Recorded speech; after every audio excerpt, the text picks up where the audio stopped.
Right then, I think we'll probably make a start, as I say, and if there's any more who join us shortly, then hopefully they'll be able to pick up wherever we're at. So good morning again, and thank you all for joining us this morning for this Skills for Growth Masterclass. I'm Deb Zallen, I'm an Innovation and Future Thinking Manager here at SFHA, and I'm really pleased to welcome Susan McRoberts and Vicky Connor from Connect 3.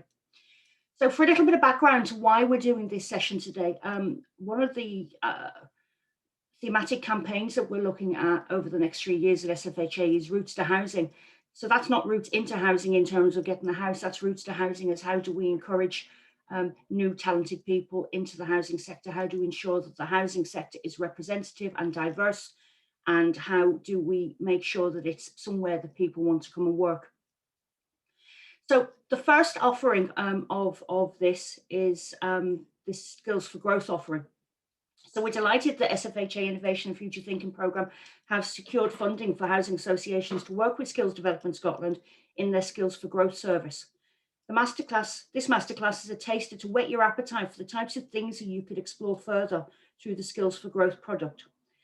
Just for information, Skills for Growth is a fully funded opportunity for organisations which offers a range of potential solutions that are unique to them and guides you towards the right support such as training opportunities and funding.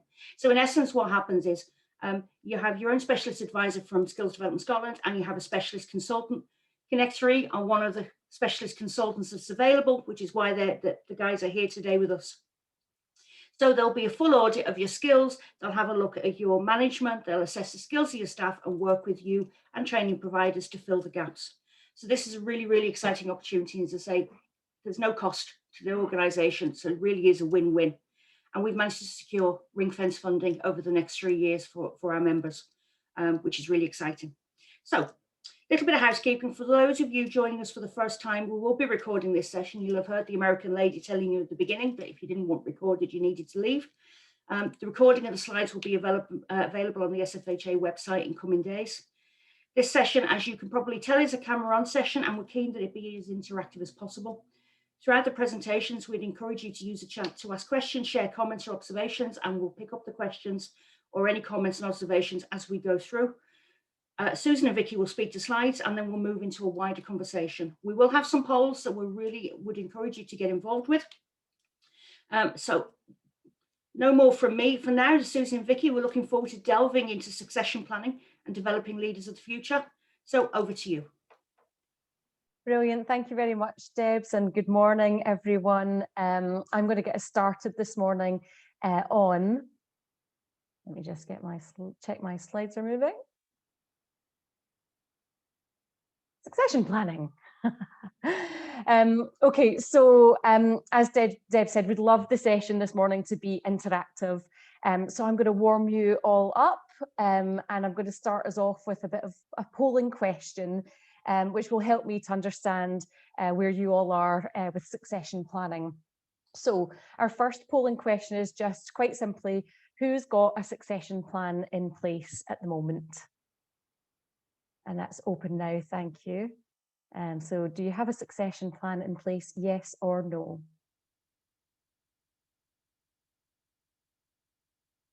I think that will just count down and we will soon see the results.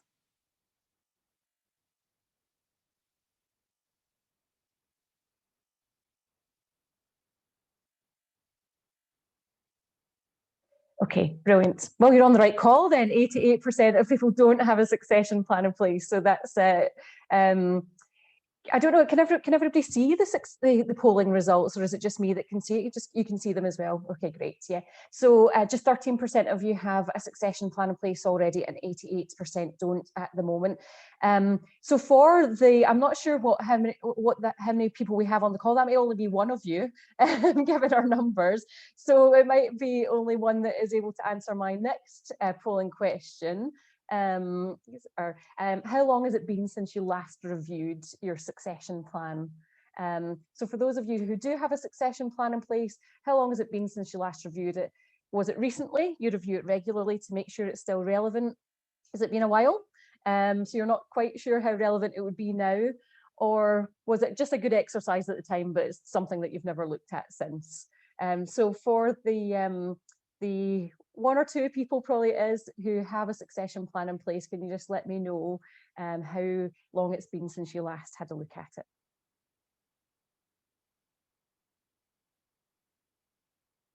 Here's our results coming up recently. Okay, brilliant. So the person or people who have a succession plan in place, you're looking at it and keeping that up to date and making sure that it's still relevant, because that can be one of the biggest limitations really of succession planning. It's kind of done as a one-off exercise and then never looked at before.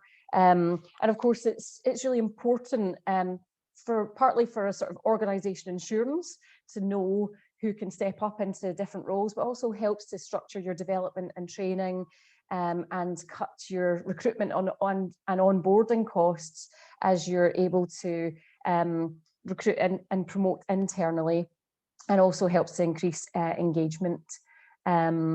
So I'm going to talk then about what I'm going to talk about this morning. Okay, great. Can I cut in for a wee second, yeah, Susan? Yeah, Vicky. Just to say that a couple of, Joyce in particular was asking like who were we targeting with succession plans, and it was just to say that we're just talking generally about succession plans, but we also had another comment in the chat from Donna to say that they've got a succession plan but only at a very senior level, which I think is quite common, and I know you're going to go on and talk about some of that stuff, so it was just to call it out. Yeah, no, that's really helpful. I will talk through that, but great to have the questions in the chat. Thanks for flagging those, Vicky. And as we said, we want it to be interactive, so difficult for me to multitask with everything going on. So thanks, Vicky, for calling those out. And I'll just check in at points as well and ask you to unmute and ask any questions along the way as well. So you're very welcome to do that. So yeah, so the two things I'm going to talk about this morning is what we want to try to achieve through succession planning. So that should probably help answer, Donna, your question, and what our aims are, and then how do we get there? So I've got some thoughts, suggestions, tools, and models that will help you to achieve that, these aims. So what are our succession planning aims? When I think about succession planning, I think it's helpful to think about your aims in terms of what you need for your short game and what you need for the long game. So I think about succession planning in terms of 4 levels. So for the short game, it's about your current organisation model. Who are the successors for your current leadership team positions? And what are the critical roles in your organisation that you need to make sure that there's coverage for? It's then also about, from your organisation current population, how do you identify talent? So what's the criteria and who has the capability and potential to step into your current leadership team roles and critical roles, and in what timeframes? But then for our longer term game, we need to think about what might your housing association look like in the future? Because we could be succession planning for the current organisation model, and when you start to think about the timelines for those successors, it might be that in 3 years' time or 5 years' time that those roles are very different. So for the long game, thinking about what might your housing association look like in the future? What leadership team roles will be needed? What roles will be critical in the future? And what skills will be needed? And that will then help us to move on to that sort of next level of succession planning, where we start to think about strategic resource planning strategies. So taking into account data insights so that we can understand where have we got higher levels of turnover, what skills are in short supply, which roles will it take us longer to fill because of that, and where will we invest in talent pipelines and early talent recruitment so that we've got more depth in our succession planning in our organisation. And then how will we retain talent, particularly in those hard to fill roles? So there's lots to think about there. Does that help kind of clarify some of those early questions? And anyone want to come off mute and just ask any other questions on that?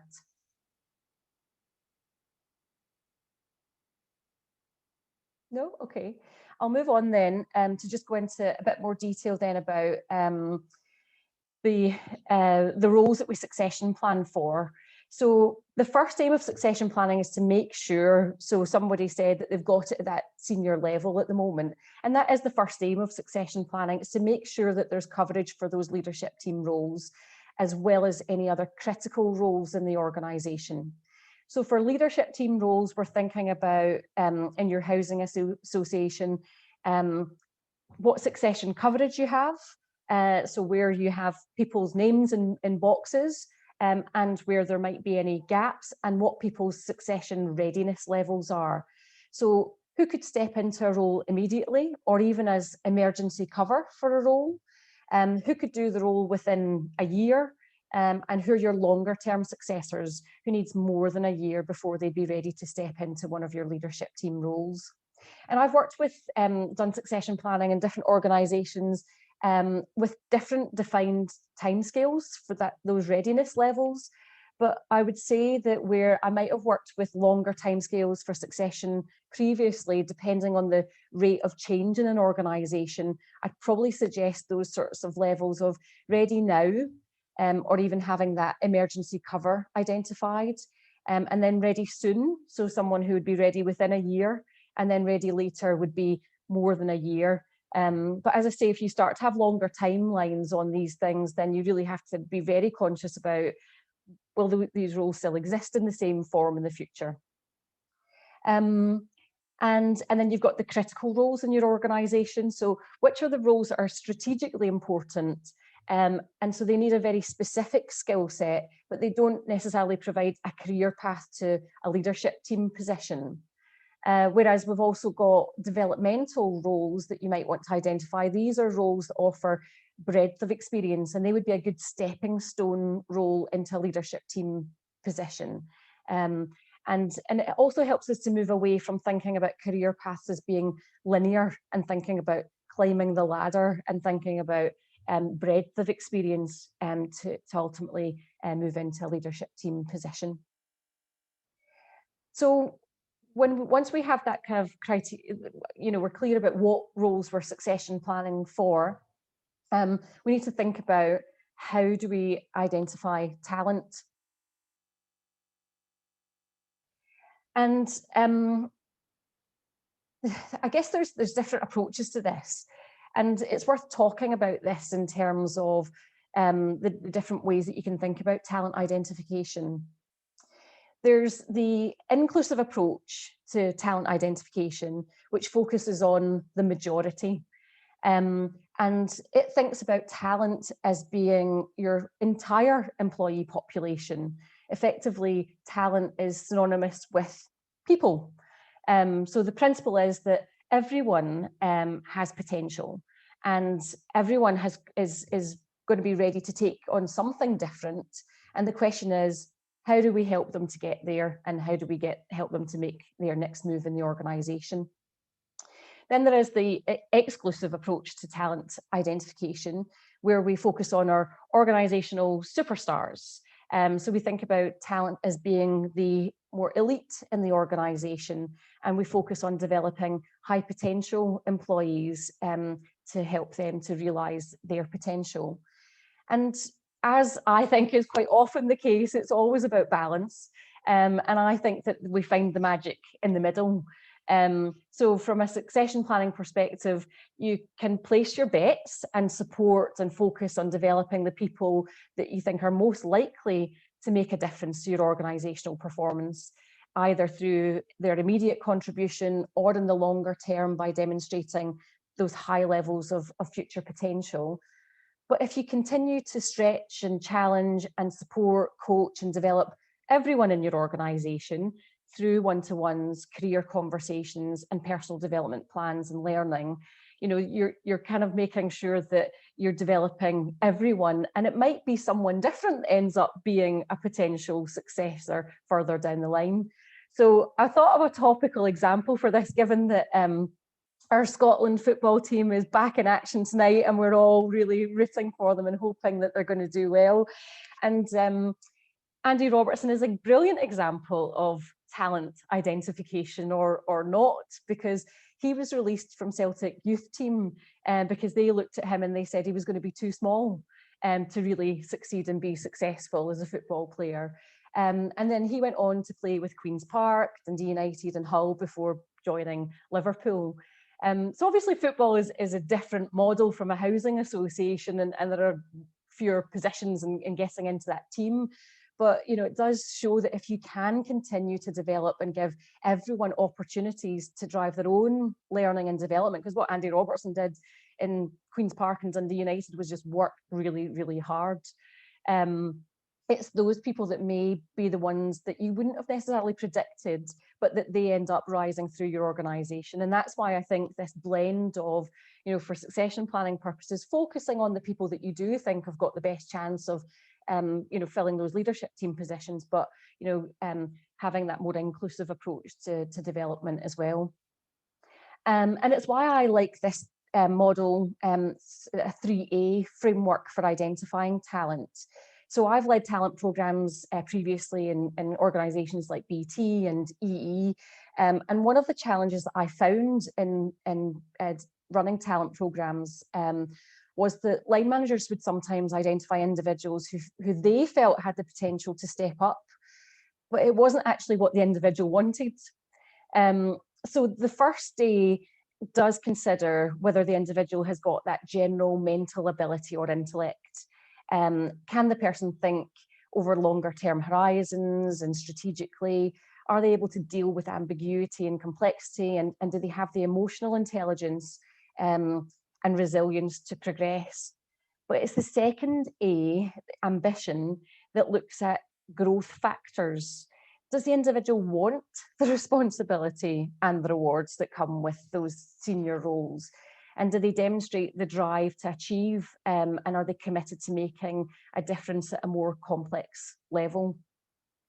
So that's where, our Andy Robertson would have really, shone through, because he really did have that ambition and drive, which sometimes we can miss when we just purely base our talent identification on mental intellect or ability. It's these growth factors that we need to take into account as well. And then the other really critical dimension that we need to take into account is whether the person is a real ambassador for your organisation.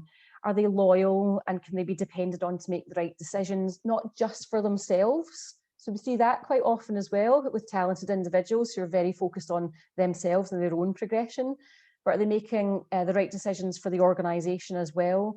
And do they lead and role model your organisational values? And do they want to shape the future of the organisation and known for being positive and customer centric in their approach?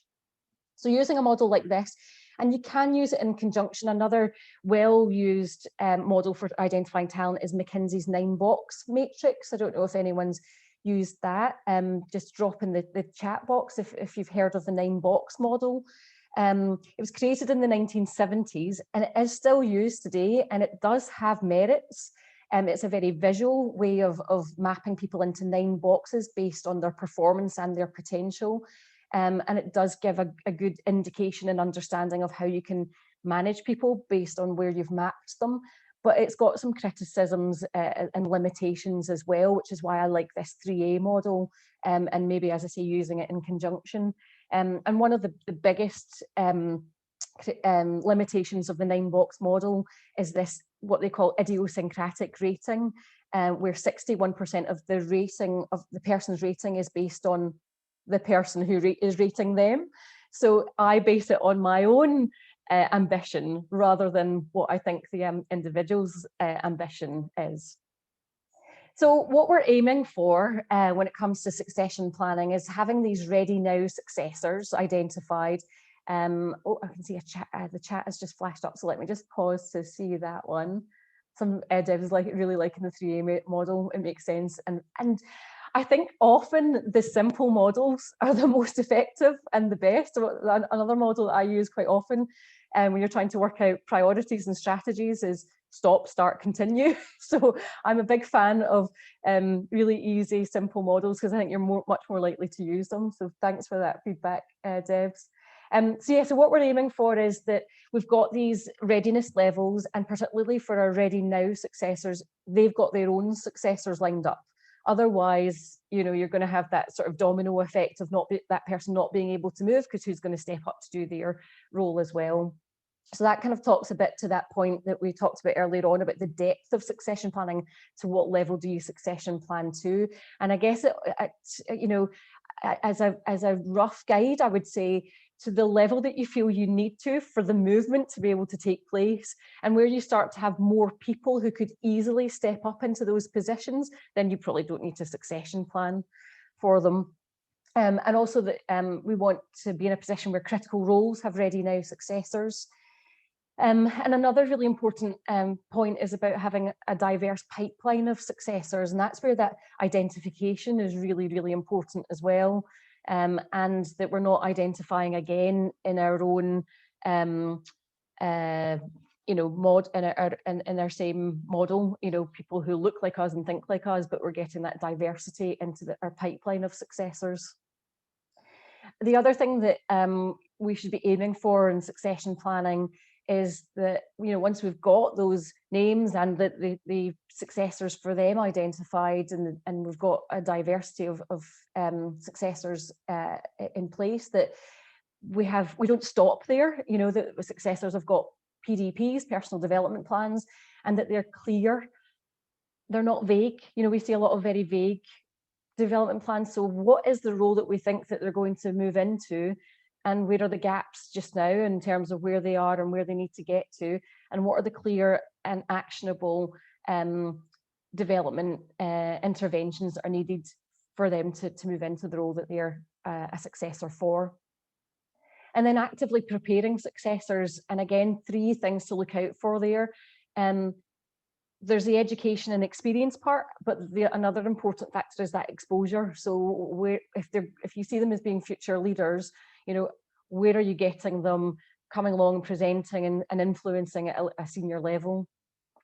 And I think one other point I think is really, really important to emphasize, and again, I've seen this quite often in talent programs and succession that I ran for other companies, was that we burned our talent out. So it was quite often the fact that they would be in demand. Our best people are often in demand. They have big roles that they're already fulfilling, and that they would quite often be given development opportunities, which was, let's get them to lead on this project or this piece of work. So getting this balance between career and well-being and giving people the time and space for their development is really important.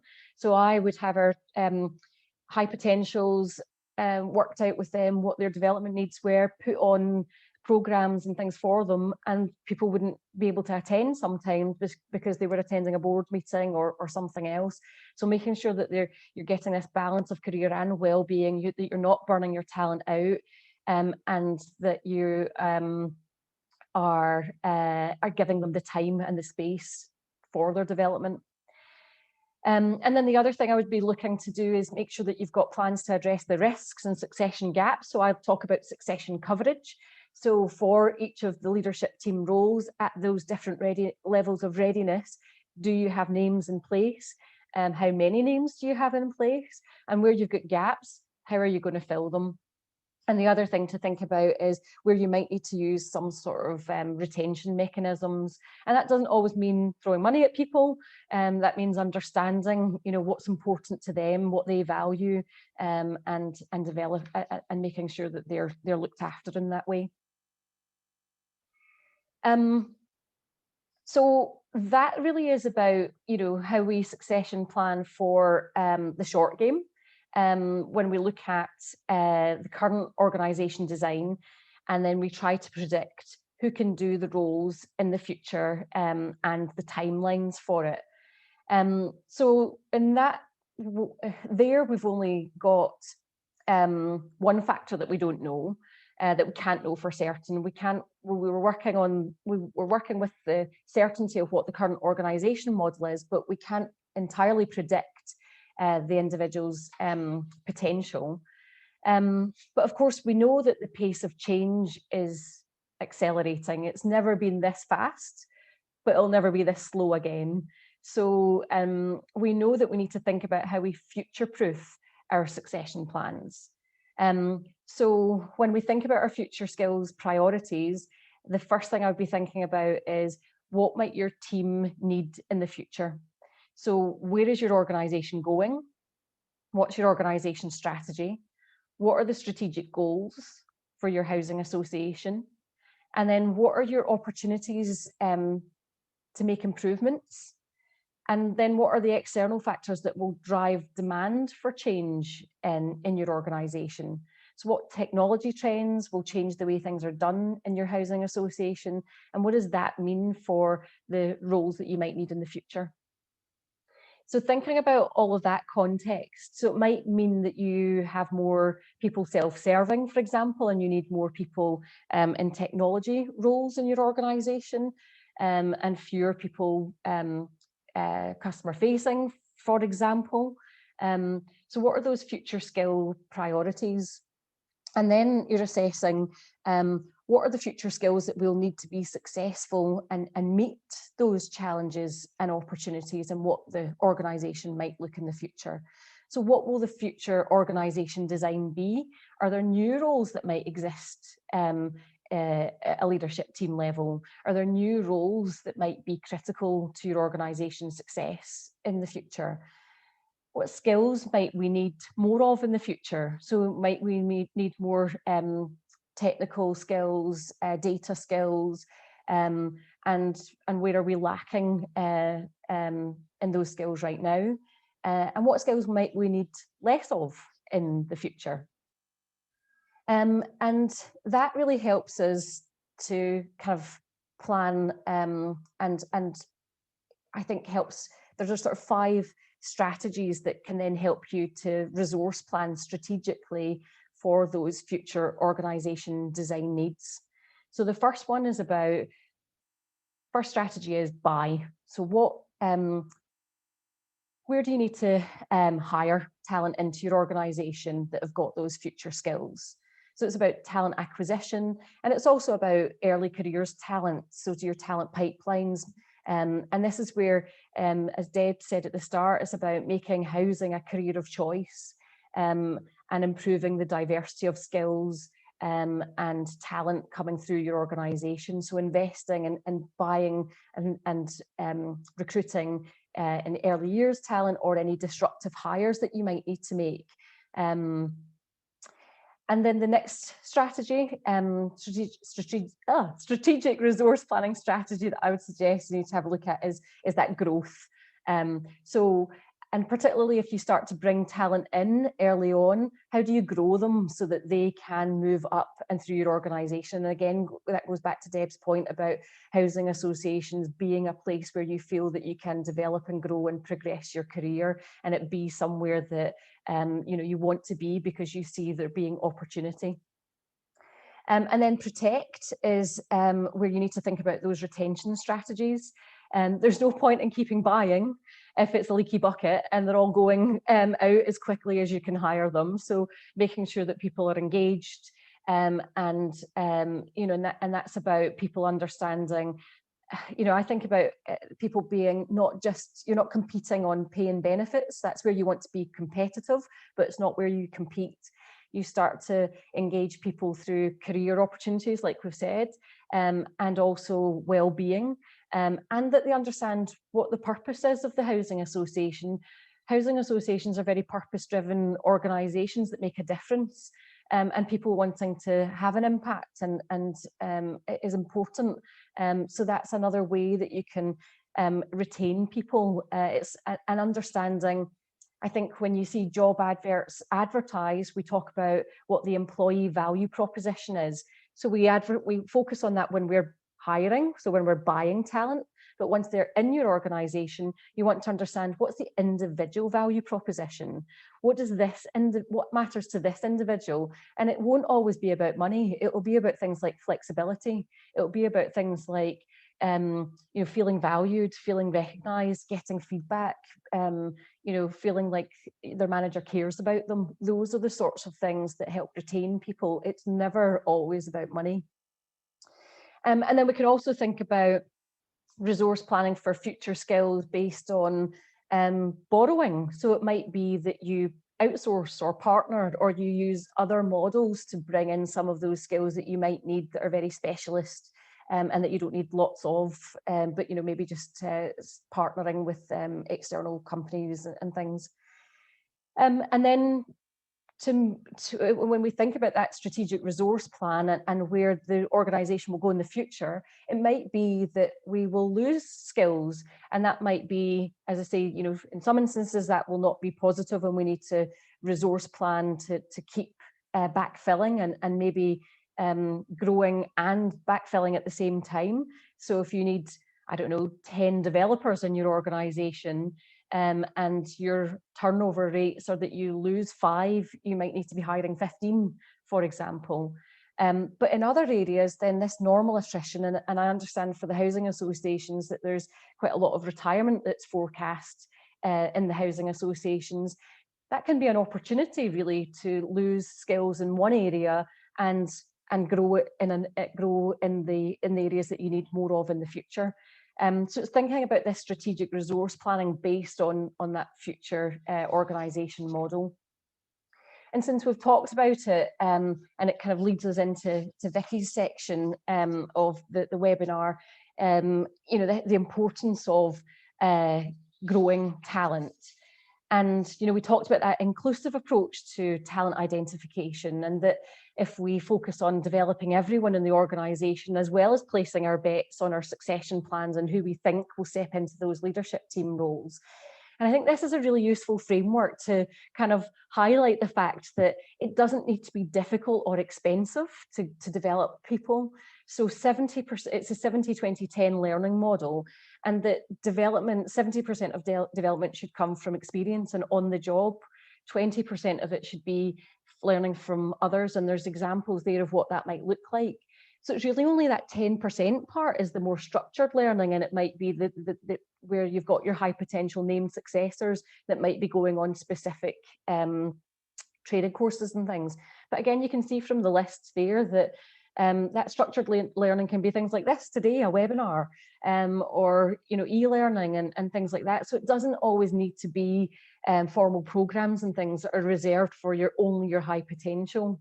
But the other part of that equation, which Vicky's going to talk to us about, is what is it that we need to develop for the future? What do our future leaders look like? So I'll take a pause there and just check in for any questions. I didn't see anything coming up in the chat, but let's just check in and see if there's any questions on what we've covered so far in terms of succession planning. And feel free to disagree if anyone thinks that sounds like it won't work for my housing association. I'm open to challenge as well, and I can see if I've got any other ideas or suggestions that might work better for you. So feel free to unmute and ask a question or drop something into the chat box. Happy to hear from you.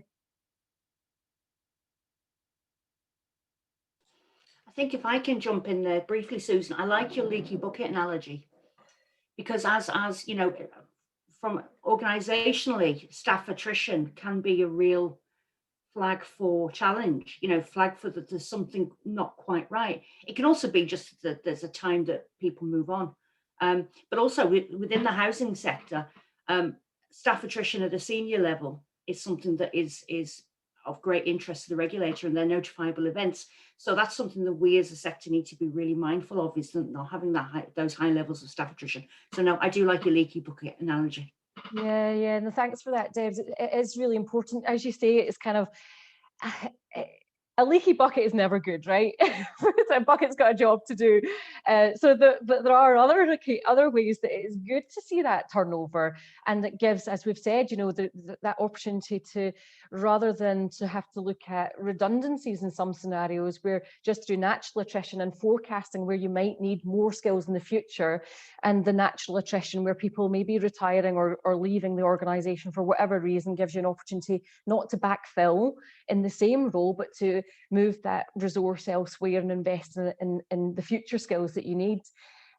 But as you say, also it's always worth having a look at, is it the leaky bucket scenario where there's an issue there? So are there high levels of grievances and other sorts of issues there, complaints and things, that there's some unhealthy culture in that part of an organisation that needs to be addressed? Or is it that there's something else missing? Is it that there's not the flexibility, or is it that there's not the, they feel that they have to leave to progress their career further, and have we missed that there? Thank you, Debs. Anyone else? Anybody else think that the 70-20-10 model might be helpful to them? Does it help with that sort of inclusive approach to talent? But Sarah on the chat saying about the importance of that balance and needing your high potentials, and most organisations function on the basis of good, consistent performers, and being able to meet the needs of both is important. I think this inclusive approach, thanks for that, Sarah, I think that inclusive approach is so important, and differentiation within it, and focus. But I think sometimes I've seen, you know, in parts of businesses I've worked with before, that we focus on the top and the bottom, and the middle gets lost, which is the majority. So that inclusive approach, but still that focus, and getting that balance right, and not just focusing on just the good and consistent, but helping everyone to realise the potential that they have in the organisation as well. Yeah, I can see Dan's got his hand up, so Oh, we'll go to Dan in a wee second. But if I can just echo Sarah's, as someone who was always the middle, the consistent, the hard worker, I felt very, very excluded because I was never seen as a high potential, so wasn't invested in as much, and it was horrible. And I just don't think we do enough, because often that it also has an impact on how you feel about the high potentials and how much support you're willing to give to them sometimes, because you don't feel that vested in yourself. So I'm a big fan of the totally inclusive. Everybody's got talent. You just sometimes need to dig a little deeper to find it. Okay, great. You should now be able to see my slides. Yeah, all good? Smashing. So in terms of following the same kind of protocols, please just, if you've got something you want to say, don't wait to the end, just interrupt me. Really easy about that. So just please do come off mute. I'm quite good at keeping an eye on people coming off mute. I'm terrible at managing the chat when I'm the person doing the speaking. So if I miss things in the chat, just draw my attention to it. Susan and Debs will also keep an eye on that for me as well. Okay, so just to kind of follow on from Susan's brilliant kind of insights around succession planning and the challenges that come with that, but the importance of doing it. I'm here to kind of look at, so what are the skills for the future then? What are the kind of key things that when we're talking about people in those succession plans, what are the key skills that we should be looking for in those people to become our leaders of the future? And this is very much focused on the leadership angle. Okay, so, oopsie. Just trying to get my slides to move. There we go. So let's have a little bit of a chat then, and I want you just to use the chat function for this. So what are the, let's keep it to a top 3. If you think about the skills that are required for your business at the moment, for your housing association at the moment, what are the top 3 skills that you're looking to develop in your team members? Just have a wee minute to think, and then just share some ideas in the chat for us.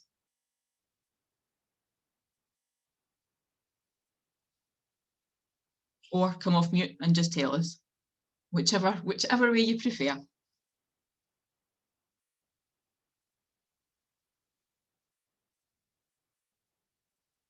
Okay, we've got nothing in there yet. So very similar themes coming through in the chat as well. Brilliant, great. And another couple that you've called out that are sitting there as well that I noticed are coaching and resilience. Yeah, so just the kind of what I tend to refer to as the more human skills. We would have tended to have talked about them as soft skills in the past, but soft skills has never been something that has been, well, it's not always been supported at the more senior level because it's seen as a bit touchy-feely, but it's all about what makes us humans, what makes us more impactful in our day-to-day roles, and that's starting to get more credibility now, particularly because of the situation in the last 18 months and the recognition that we need to be more focused on people as individuals. Really, there's a great one there from Sarah as well about insight-driven decision making, and I'm going to come back to that and talk a little bit about decision making and critical thinking and the way that we look at these things. Great stuff. Okay, I'm going to, my next question is, and I'll change it slightly, what are those skills the same for the next 5 years, or are there other things that are on your radar for the next 5 years? Again, just add to it if there's anything else that you want to kind of put in there for the next 5 years. But I know Debs has also added a point about we're looking at a lot of these in the innovation programme, and that you can get involved. So she's put in a wee email address there in terms of how you can get support from SFHA on that. So I'm assuming that the skills I've talked about in terms of the business, the challenges right now are pretty much the same as the challenges that you have, the skills that you want to develop for the next 5 years. Yeah, okay, great. So my poll question I'm going to ask is to put up the third poll now, because it's just in relation to those skills, in relation to those topics that you've talked about. What formal plans do you have in place to develop these skills, or do you have formal plans in place to develop these? Simple yes, no, or partially that we're looking for.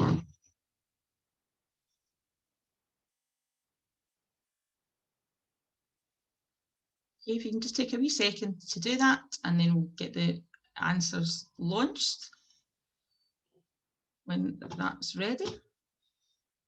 Nail biting, isn't it? Waiting I know, for the results of the I feel like I need a drum question. roll. I need a drum roll.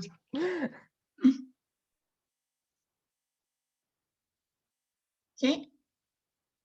So, isn't that interesting? So we know they're there. We know there are gaps, but we only partially. So nobody can hand on heart say, yes, I have a plan in place to address that. We can also, half of us can say partially, half of us are out and out, no, we don't, you know, we just have nothing in place.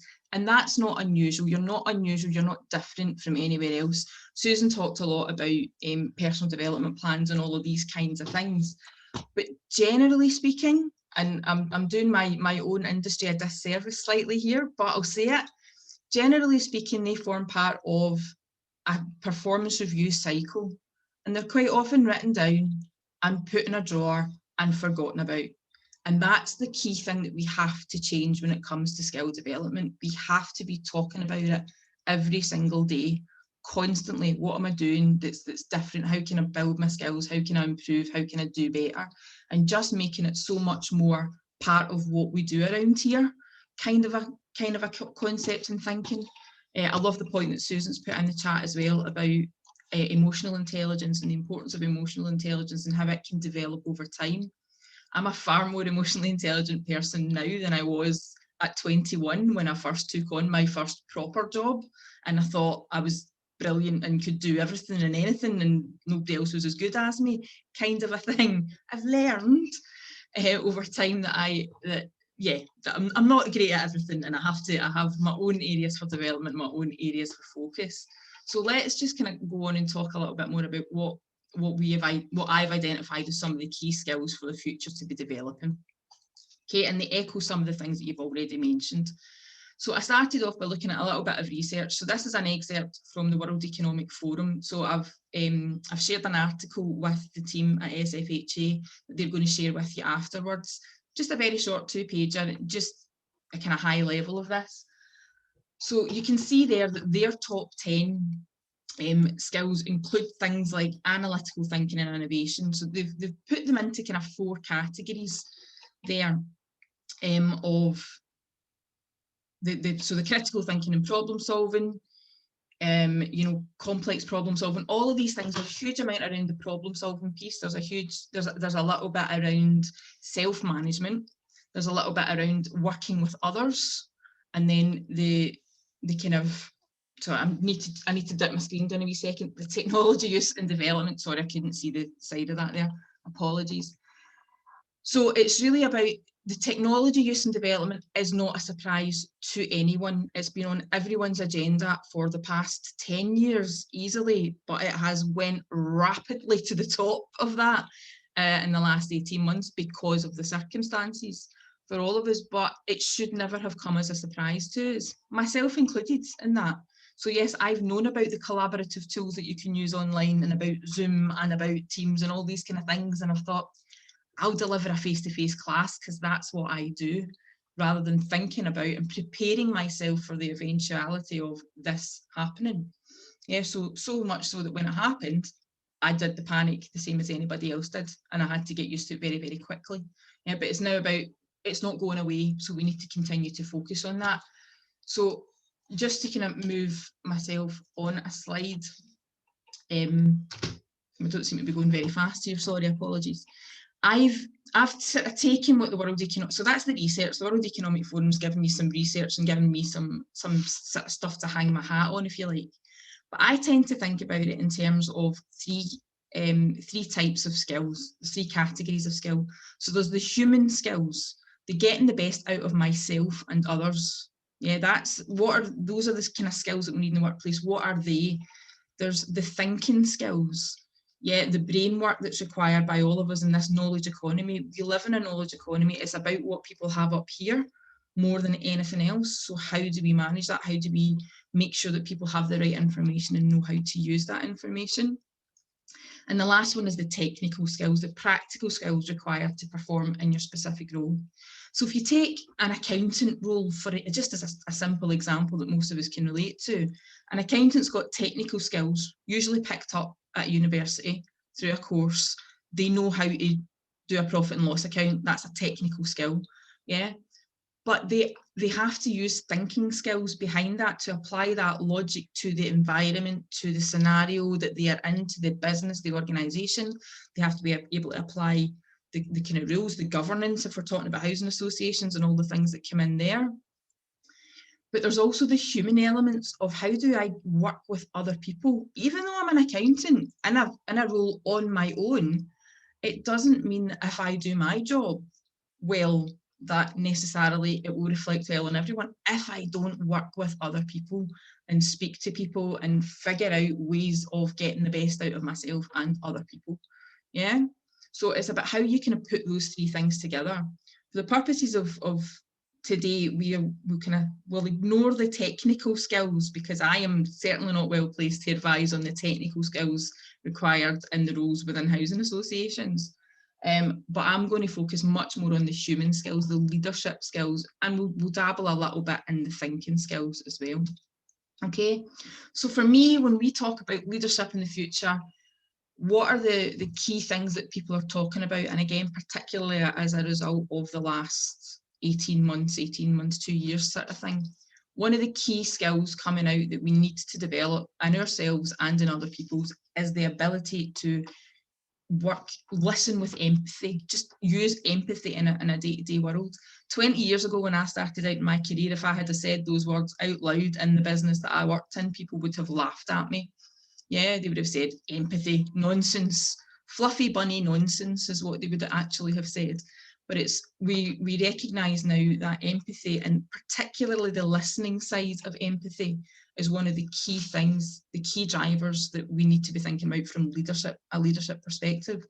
It's about listening and questioning with empathy, seeking first to understand and then to be understood, to use one of Stephen Covey's habits. You know, more often than not, when we're listening to respond, not to understand. We're preparing our next line, what we're going to say next in response to that person. So we've tuned out, we've stopped listening. So it's about how we listen with intent and do all of that kind of stuff.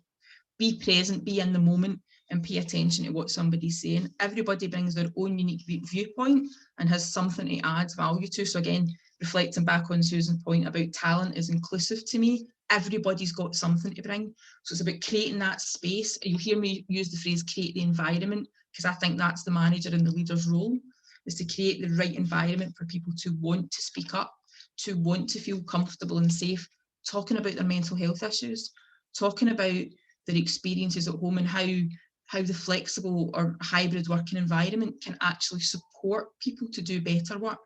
Yeah, so it's about empathising and trying to understand someone's position, trying to put yourself in their shoes just to understand. People don't want you to solve their problems necessarily. Sometimes they just want to talk. Yeah, and it's about creating that space, creating that environment for them. You sometimes just need to listen. Yeah, so empathy for me is one of the key skills, probably the most important, if I'm honest. The next is about innovate and innovation. I had a whole argument with myself about the right tense for these words, but we're just going with innovate and empathy, even though they don't actually match. but you know what I mean. It should be empathise and innovate, but then it gets messy. So bear with me. But innovation is about embracing curiosity and innovation, creating space again for people to innovate, to think differently, to bring their own ideas to work. So if you're still saying that's not the way we do things around here, stop saying it. Yeah, say, well, okay, but what could it look like? Let's talk about that. Let's pilot it. Let's trial it. Doing all of these things. And it's about seeking people's ideas, creating safe spaces and meetings to talk about ideas. You know, if you don't have a suggestion box, thinking about getting a suggestion box. You know, my kind of, when we talk about innovation, people tend to think about technology and how can we use technology to innovate. But I will always say a suggestion box is innovative if you don't already have one.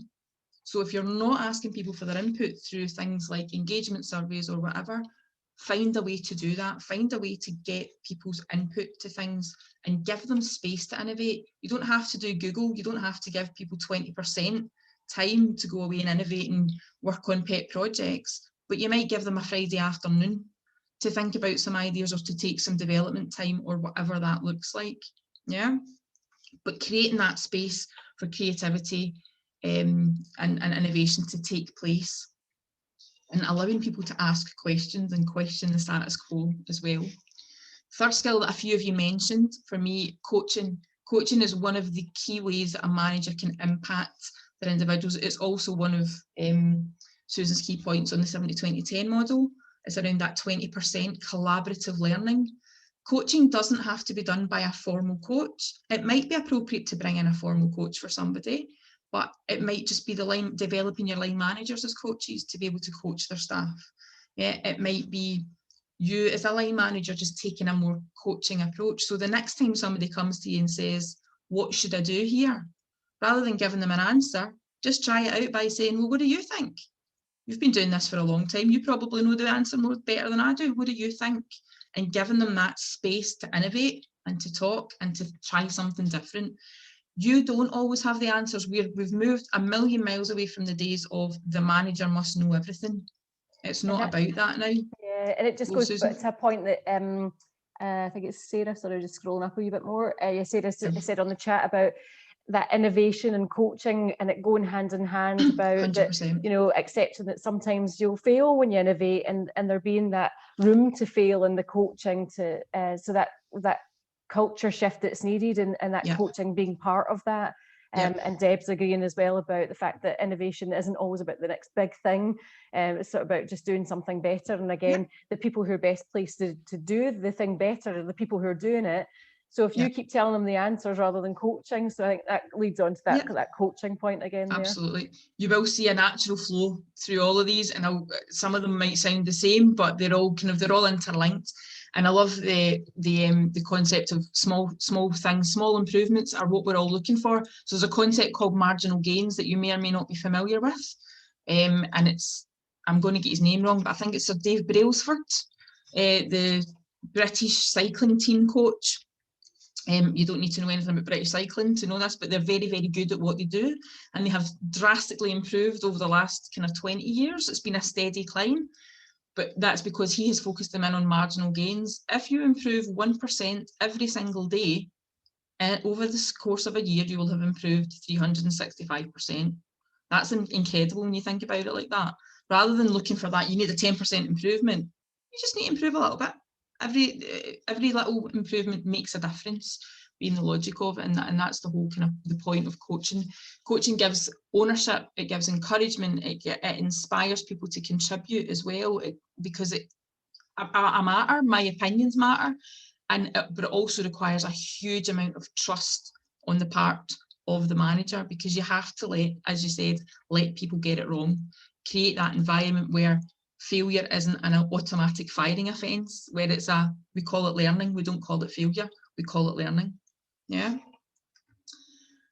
It leads into inspiring. So again, it's about inspiring to contribute. You need to create that environment that inspires that contribution, that ownership, that engagement from the individual. And I don't necessarily mean going about and high-fiving people. If that is not your way, that's not what you do, but figuring out what recognition looks like in your organisation and how you recognise contribution from individuals, whether that's a simple thank you, whether that's through some kind of reward-based scheme, whether that's that you have values and you reward people in line with the values that you have. All of these things, it's about how you inspire that individual to participate more and to take more ownership. The other thing that I think is a core part of that is about making sure people get feedback regular, and don't, if you're still following a once a year appraisal type logic, stop doing that. Start talking much more regularly, start doing ad hoc feedback. Feedback should just be part of your culture, particularly when you're talking about bringing in younger generations of people. They expect it. They live in a world where they've always just got an answer at their fingertips. So that's what they expect. They expect that feedback quickly. They expect recognition, and they want to develop. Generally speaking, they want to progress. They sometimes want to progress at a faster rate than you're maybe ready for, or they're ready for, but they do want that recognition, that feedback. So think about how you're doing that as well. It's think about, again, it links into the point about development. You've got to create a world of development. So going back to the point Dan made about sometimes we're training people up for them to leave because there isn't anywhere for them to go. So it's about sometimes taking us away from those linear paths and thinking more broadly and thinking about, well, all development is good.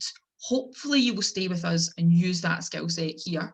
But equally, if you go away and take it somewhere else, I'll be proud to shake your hand because you've done a job of work for me while you were here. So I always think when somebody starts talking about leaving, they're going to leave. The question is just of how long it will take them to get there. And if you can get 2 years out of them while you develop them and two good years out of them, I would rather have that than them stay for 2 years, grump and moan about not being developed and not do as good a job of work for me. So it's thinking about development as part of the core actions that you're taking. And again, don't think about it as sending them on a training course. We have moved away from that. Development could be watching a 10-minute TED talk of a day. Yeah, it doesn't have to be big and deep and meaningful, but it's creating space in somebody's diary, giving them permission to develop, giving them the time to do that. So even things like if your current policy prevents people from accessing YouTube, for example, that can have an impact on their development. Because if anybody ever says to me, you know, Vicky, I need some training in Excel, where should I go for it? I'll say YouTube. Go and find out what 12-year-olds have recorded on YouTube, because they will know more about Excel than I ever will know. So that's your first port of call. So your policies can sometimes exclude the opportunity to develop, and we shouldn't expect people only to do it in their own time. They should be encouraged to take some time in their working day to do that as well. Okay. So also thinking about managing the person, not the process. What I mean by that is everyone is an individual.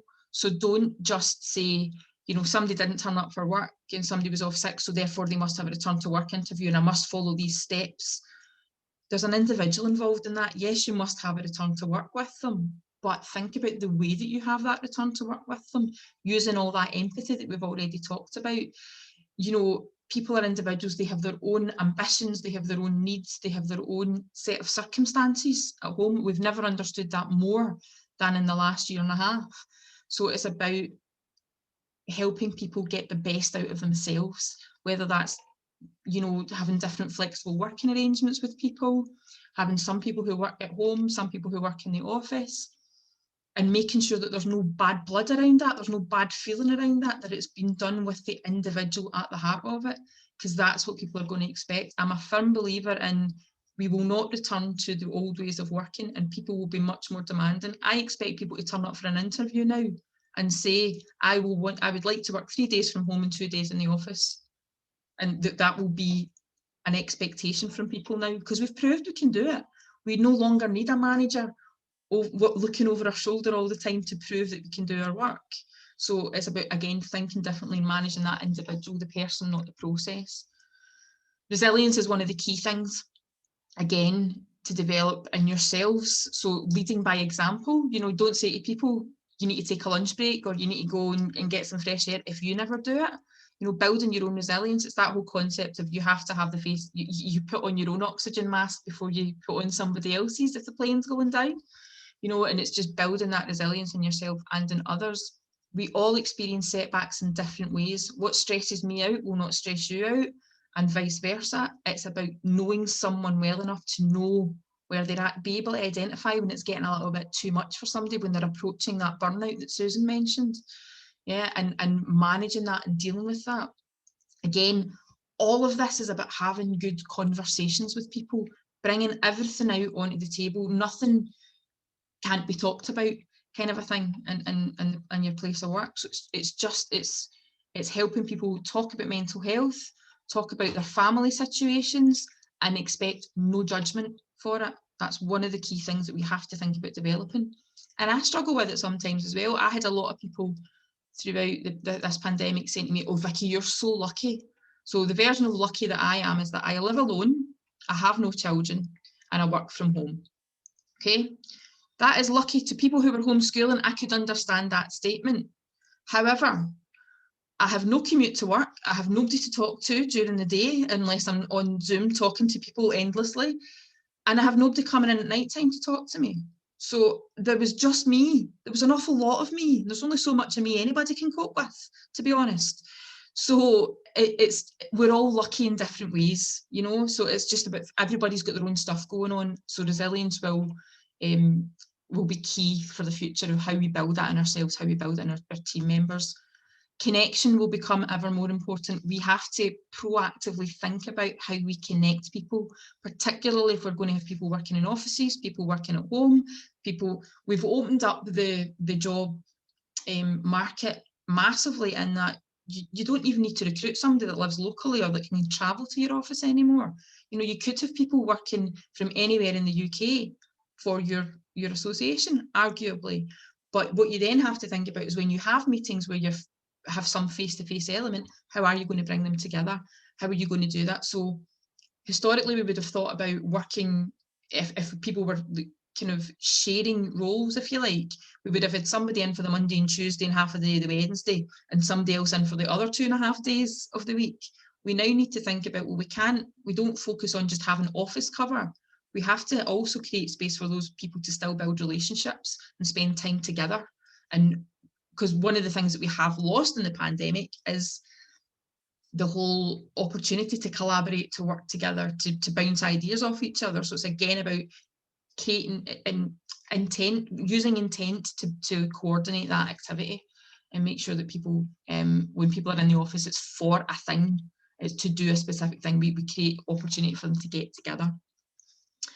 Learning, it might sound like a daft one, but having the opportunity to learn and creating space for people to learn and taking a learning approach to everything that we do, whether that's, you know, let's give it a bash, let's try it, let's see what happens with your idea, let's pilot it and see if it works, and then we'll reiterate it and make changes.